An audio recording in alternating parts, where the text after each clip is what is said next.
O povo de Israel um dia foi escravo no Egito, ficou lá por tantas gerações, que no ato da libertação do Egito, o faraó atual não conhecia José e, portanto, não conhecia o bem que Israel fez para o Egito quando estava lá.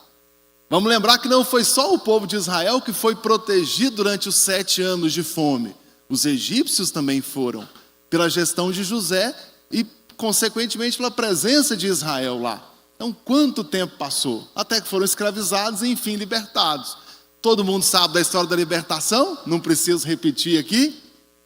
Atravessaram o Mar Vermelho, o povo está liberto. Mas quem é esse povo? Na prática, esquece a questão espiritual. De fato, um monte de ex-escravos abandonados à própria sorte no deserto. Essa é a situação. Não havia a identidade nacional como nós temos hoje. Hoje, eu sou brasileiro, eu tenho uma nação, uma língua, uma constituição, uma cultura. Não é? Eu tenho tudo isso. O que é que Israel tem? Na primeira parada após a libertação do Egito, eles param em Cades Barneia e lá no Monte Sinai, Deus dá os 10 mandamentos.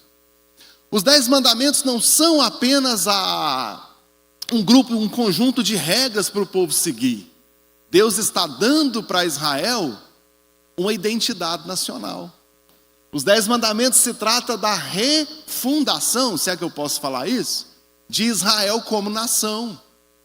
Pensem comigo, um grupo de ex-escravos que nasceu escravo no Egito, que não tinha noção de pátria. Qual que é a noção de moral que aquele povo tinha lá após sair do Egito? Qual noção de ética? Qual lei que eles estão acostumados a seguir? Qual cultura? A cultura egípcia, a legislação egípcia, a moral, a ética, tudo dos egípcios. Então, quando Deus dá os 10 mandamentos, Deus está dando uma identidade nacional para o povo. É isso que nós não podemos tirar da nossa mente ao pensar nos 10 mandamentos. Então, se trata disso.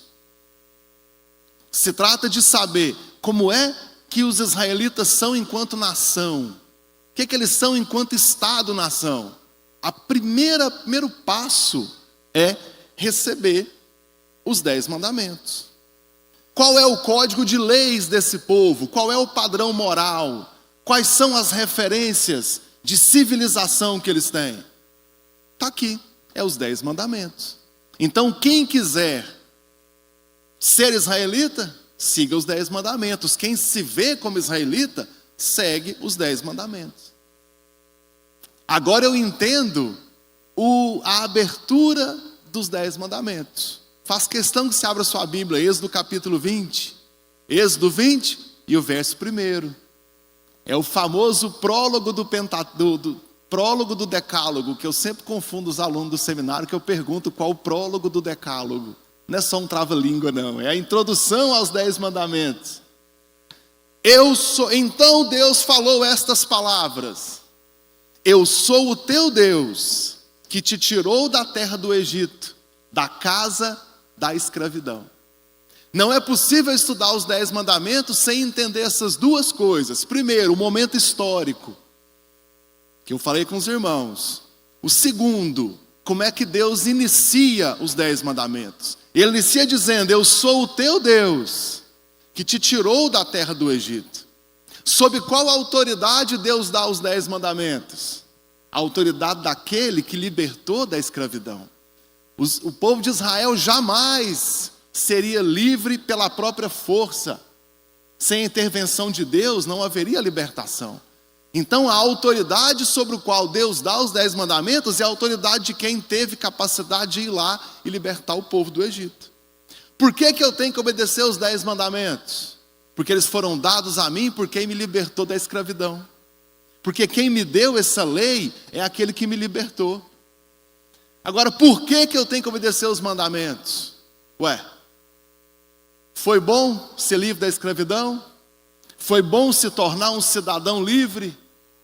Então a lei daquele que te libertou também é boa. Segue ela. E acho que isso vale para toda a Escritura. Se a lei de Deus não é boa, você não deve seguir a lei de Deus. Se Deus não é bom para você, você não deve seguir a palavra de Deus.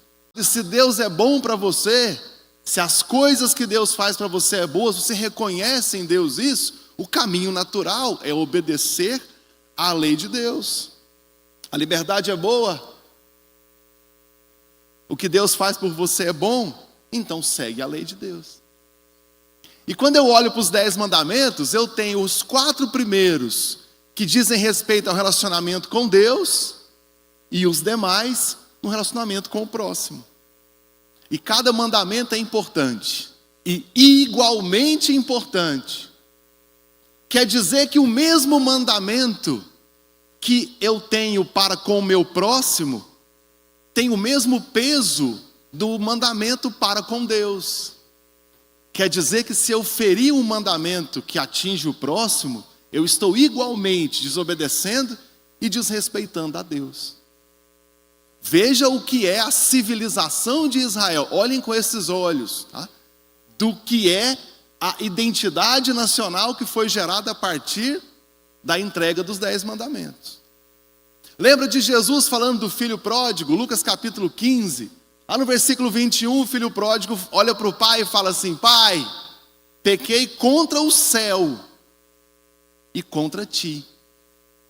Peca primeiro contra Deus, depois contra o pai. José, quando a mulher de Potifar tentou contra ele, ele fala para a mulher, Gênesis 39, versículo 9: Como poderia eu cometer esse grande mal e pecar contra Deus?